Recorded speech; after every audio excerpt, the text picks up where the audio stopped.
Have you ever wondered how those viral VFX videos are made with all the cool special effects? Well, today we're going to talk about Happy Kelly, one of TikTok's most viral creators, and how she creates her cool VFX. And you can recreate them yourself. So for this first one, it looks like she's wearing a jumpsuit that's all the same color. I think this one's green.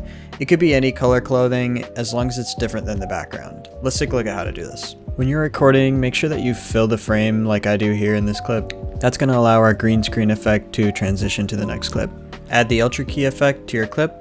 Then just select the key color that you want to remove from the clip and watch Adobe Premiere do its magic. Now if it doesn't do the best job of selecting that color, you can play around with these settings to refine it and take a look and see if it's affecting other parts of your video that might have similar colors.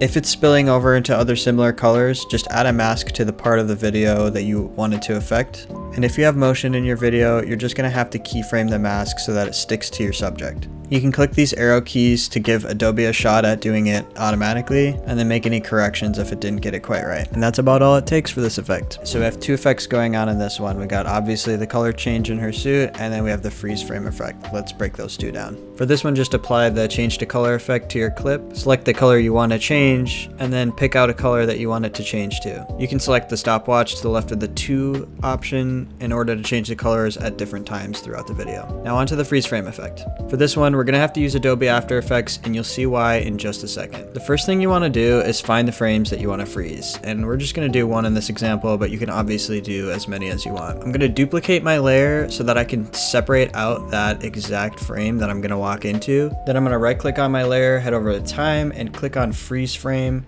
And then for the process of actually separating myself out from the background, I'm going to use the masking tool, but you could use Adobe Photoshop for this by just exporting that frame and selecting yourself out there. You could use the rotoscoping tool, whatever tool you feel is easiest for you and most convenient for you to cut yourself out from the background. Use that, because at the end, you really only need a single frame with you cut out in it to make this effect work. After you have your still with you cut from the background, head over to the tracker panel and click on Track Camera. This allows After Effects to create a 3D map of your video with a bunch of different points on it that we can pin things to. If this had been shot on a tripod with no motion, we wouldn't need to do this and we could create this effect from within Premiere. But since the camera moves alongside of the person who's walking, we need this 3D tracking ability in order to put the frozen frame in the right place in the scene. And to do that, you'll just need to select some of these tracking points, right click and create a solid. Then you'll see how that solid sticks to the points that you picked out. Now all we need to do is get our freeze frame layer to stick to that point the way that that solid does. You can do this by right clicking on the solid, pre-composing it, then entering that pre-comp by double clicking on it, and pasting in your freeze frame into that layer, and you can just delete the solid. Once you get back to your main composition, you're going to notice that your freeze frame layer might not be exactly lined up the way it should be. You can use the X, Y, and Z handles and the scale